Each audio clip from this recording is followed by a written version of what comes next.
Senate probes alleged $3.5 billion fuel subsidy fund in NNPC. Reps approved President Buhari's N242 Bn Virement request to fund 2019 general elections. In international stories, Afghanistan lawmaker among 4 people killed by bomb planted on the office chair. And in sports, Niger beats Libya to top 2019 Africa Cup of Nations qualifiers Group E.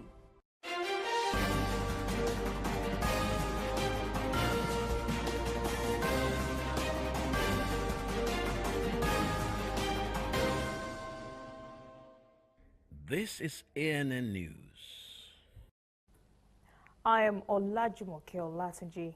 The Nigerian Senate has decided to set up an ad hoc committee to investigate $3.5 billion subsidy recovery fund allegedly created by the Nigerian National Petroleum Corporation. The decision followed a point of order raised by the Senate Minority Leader, Senator Abiodun Olujimi, at plenary. Olujimi presented the matter to the chamber for consideration. By the report in today's newspaper, it is almost certain that the $3.5 billion is slush fund, which is just being managed by 2 individuals. This matter is a matter that is very, very weighty. When we started talking about this thing, it was only about $1 billion. Now the thing is growing. We cannot be running a figure of $3.8 billion and we do not do anything decisive about it. We have already started the process. Public accounts, I'm sure I've done a lot of work on it. Madafa has done it, but it needs to be guided and taken safely to a point of where it needs to be done. So, members of the House of Representatives at Tuesday plenary approved the $831 billion request for Virement of funds made by President Muhammadu Buhari to finance next year's general elections.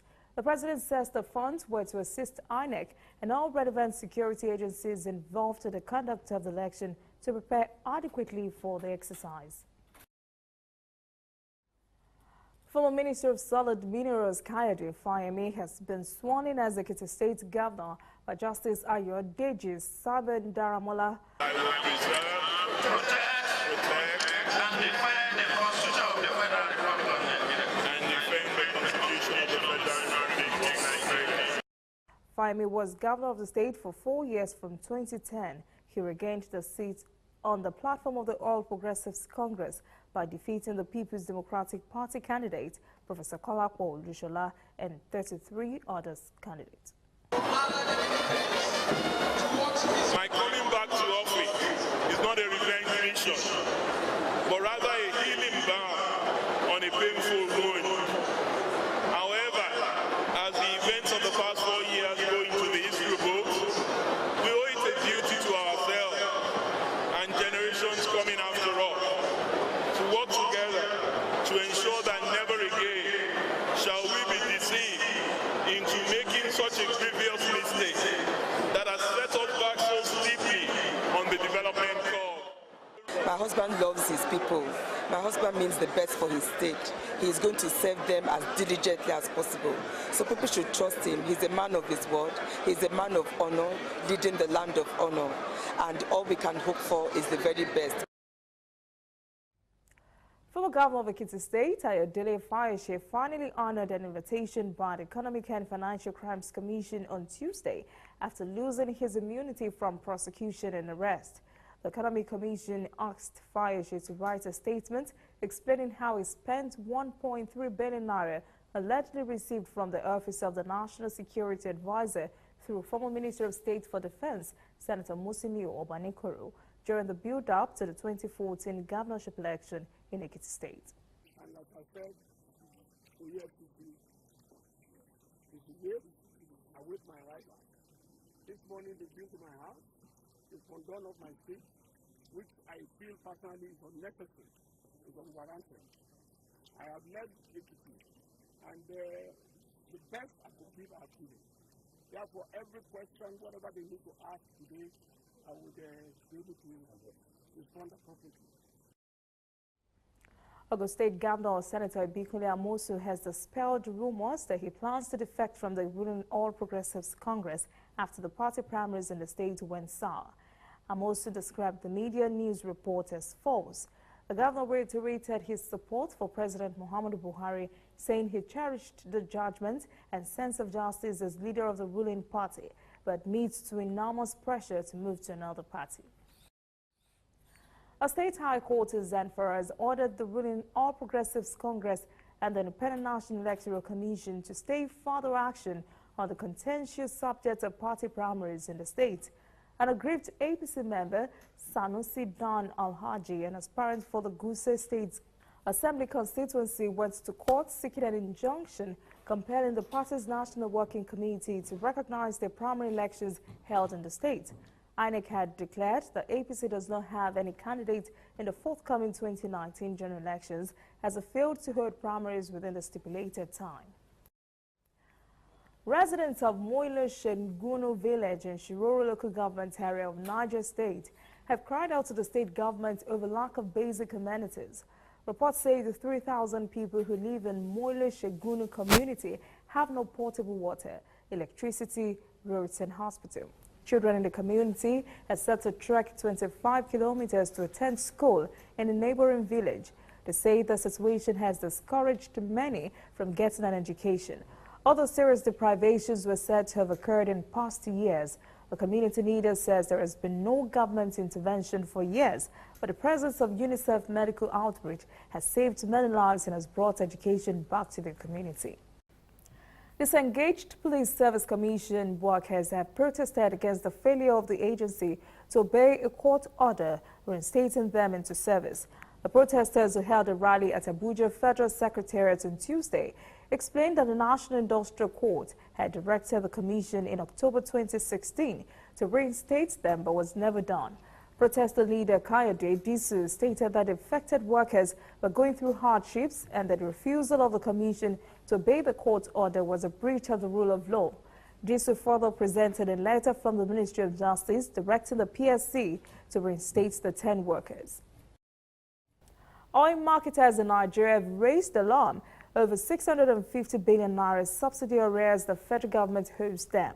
They say settling the debt will save their asset from bank repossession. The government is currently indebted to members of Major Oil Marketers Association of Nigeria, Independent Petroleum Marketers Association of Nigeria, Depot and Petroleum Products Marketers Association, and Independent Petroleum Product Importers. Stakeholders say the non-payment of these subsidy arrears has resulted in huge financial challenges in a downstream subsector. They're also unable to attract more funds as the banks which had earlier lent to them had not been repaid.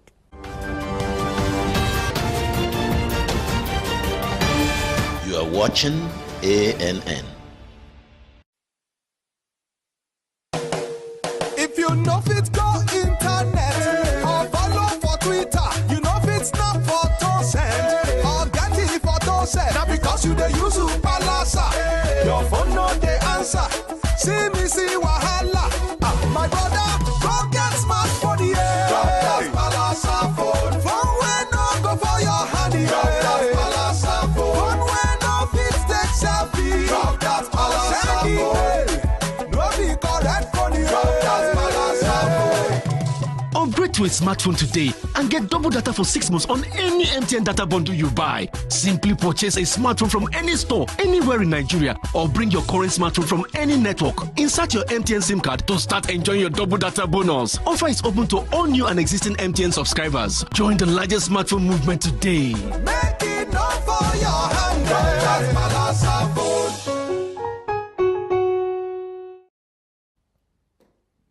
Welcome back. This is ANN News. Now to African stories making the news. Fatality figures from Tuesday's train derailment in Morocco stands at 6, and at least 80 persons were injured. The accident happened near Sidi Bouknadel, a town near the capital of Rabat and the busy coastline line connecting the capital to the commercial hub of Casablanca. The cause of the accident was not immediately clear, and social media had earlier reported the collision. But railway officials later clarified it as a derailment. Officials say rescue workers were searching for passengers who might be trapped in the twisted wreckage of the train. A report says Moroccan King Mohammed VI has offered to personally pay funeral costs for those who died in the accident. The death toll from last week's landslide in Uganda has risen to 43. The government said on Tuesday it will immediately resettle displaced residents who are most at risk in the disaster-prone region. Torrential rains unleashed a deluge of boldness, mud and water down Mount Elgon near its Kenyan border. Trees were uprooted, homes pulverized, and residents were buried in the town of Bukalasi and some nearby villages. The government's final death toll figure stands at 43. 21 persons were reported injured, and at least 800 have been left homeless. The 24th session of the Conference of Arab Cultural Ministers has ended in Cairo. This is the first time in many years the conference was held in Egypt, and organizers gave a fitting welcome to the 24 Arab ministers in attendance. 16 of 24 Arab ministers attended the opening ceremony, where Ahmed Abu Gates, the Secretary General of the Arab League, gave an opening speech on the current conditions of Arab culture. The theme of this year's conference is Jerusalem is Palestinian, in solidarity with the Palestinian cause. Some of the main issues on the agenda are the integration of Arab culture with the rest of the world and using culture as a tool to fight extremism in the region. It is very crucial and important for Palestine to be part of this gathering of Arab cultural ministers.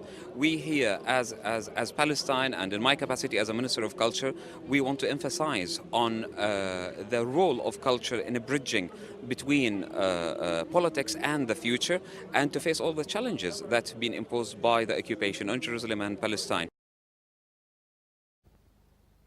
Johannesburg, South Africa's largest city, has introduced the country's first aquaponics facility at a rural primary school. The aim is to bring nutrition education, active play and access to fresh foods to children and the community to adopt lifelong healthy habits. Such facilities set up in the primary school in Soweto town near Johannesburg is also expected to bring more employment to the area. Talking about the issue of land. So before we think about getting back land, we need to equip our learners, our kids, about the importance of soil. They must know that our lives depend on soil. We get food from the soil. So they must get skills to utilize that soil. Aquaponics is basically a system for farming fish and plants together in a mutually beneficial cycle. Fish produces waste that turns into nutrients and ammonia. These aren't good for the fish if they build up too much, but they are great fertilizers for plants. So as the plants suck up these nutrients, they purify the water, and that is good for the fish. With this type of indoor farming, one is able to grow substantially more food, but less water, land and labor than traditional agriculture. Our people are suffering, there's unemployment, there's poverty. So this concept of a program will assist us in making sure that we change the lives of our people. I mean, this is part of the technology that we never had in Soweto. It's the first in Soweto, and it will assist us as we speak of economic transformation and all of that. The project was initiated by Johannesburg's government and INED, an organization that was established out of a desire to provide children with necessary medicines and general care.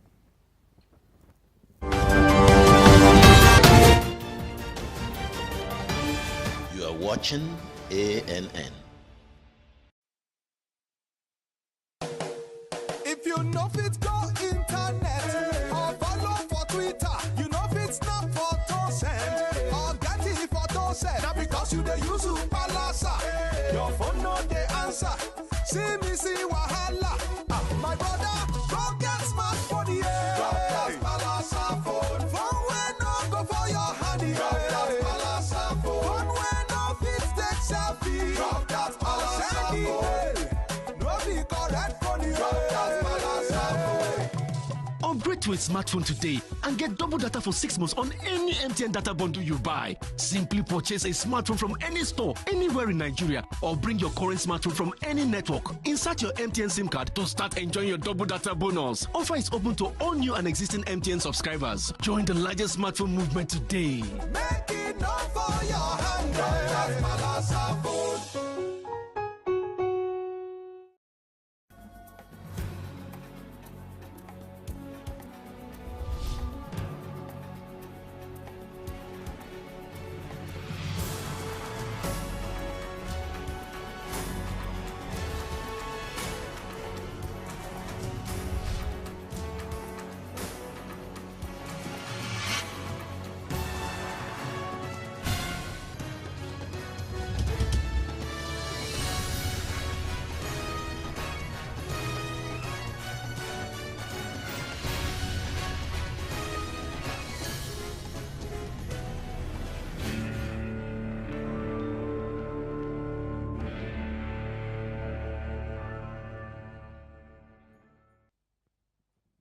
Welcome back. This is in the news on the international scene. An Afghan lawmaker contesting in this week's parliamentary elections was among 4 persons killed on Wednesday by a bomb planted under his office chair. Abdul Jabbar Kuraman was killed as he prepared for Saturday's election, becoming one of the 10 candidates in the last 2 months. Hardline Islamic militants have adopted 2 others and wounded 4. Taliban militants have claimed responsibility for the attack. U.S. Senator Lindsey Graham, a Republican close to President Donald Trump, accused Saudi Crown Prince Mohammed bin Salman on Tuesday of ordering the murder of Saudi journalist Jamal Khashoggi. Not mincing words, Graham called him a rogue crown prince, jeopardizing relations with the United States. Many other members of the U.S. Congress have issued strong criticism of the kingdom since Khashoggi's disappearance. Brazil's Federation Police has filed new charges against President Michel Temer on Tuesday, recommending trial for corruption, money laundering, and criminal association. Temer is being accused of allegedly taking bribes to favor port management companies. The report was filed with the country's top courts demanding that the president's assets be frozen. The charges also involve one of the president's daughter and 2 of his close aides. North and South Korea held their first three-way talks with the United Nations Command to discuss ways to demilitarize the border as the neighbors push for peace. The 2 Koreas agreed this week to begin reconnecting rail and road links in spite of the U.S. concern that a rapid thaw in relations could undermine efforts to press North Korea to give up its nuclear weapons.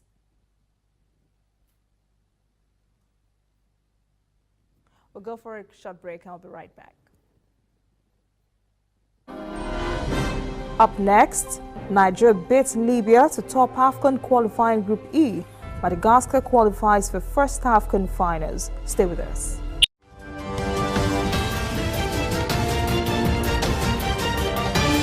You are watching ANN.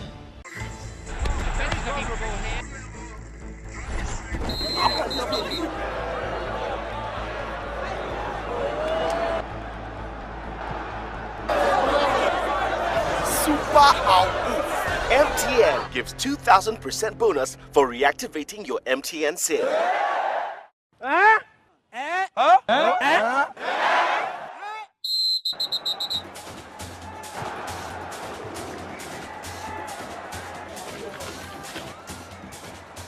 That's right. If you haven't used your MTN SIM for 45 days or more, recharge now and get 2,000% bonus. That's right, 2,000% bonus for your first recharge of every month.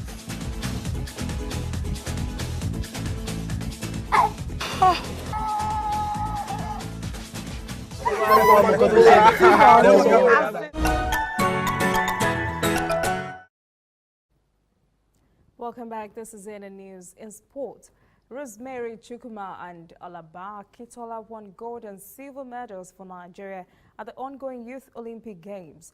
Chukwuma finished with a time of 11.17 seconds to win the female category of the athletics 100-meter event. Akitola also clocked a time of 10.24 seconds to win a silver medal in the male category of the same event. 2 goals from Odion Igalo and 1 from Ahmed Musa helped the Super Eagles overcome Libya 3-2 in their 2019 Africa Cup of Nations Group E qualifying fixture in Tunisia on Tuesday.